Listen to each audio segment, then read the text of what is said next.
Welcome to McPlum, simple solutions served daily. In this video, I will show how to make radish pickle. First, let's gather our essential ingredients. You'll need about 1 pound of fresh radishes, a 1/4 cup of sugar, a 1/2 cup of white vinegar, and a teaspoon of salt. Don't forget a 1/2 cup of water and any optional spices like red pepper flakes or garlic.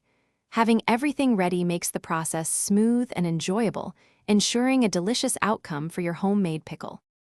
Now, let's get those radishes ready. Start by washing about 1 pound of radishes very well, then trim off both ends.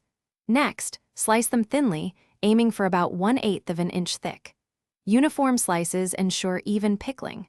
Once sliced, carefully place all the radish pieces into a clean, heat-proof jar.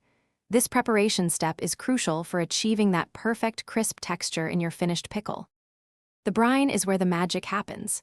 In a small saucepan, combine 1/2 cup of water and 1/2 cup of white vinegar.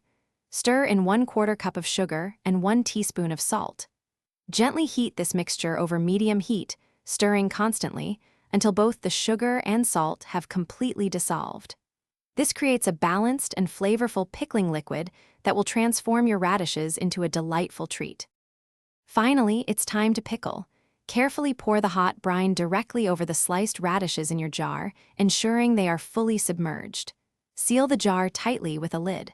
Let the jar cool completely to room temperature on your counter. Once cool, transfer it to the refrigerator.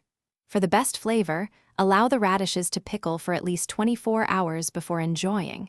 They will keep well for up to 2 weeks. Thanks for watching. Stay juicy and subscribe.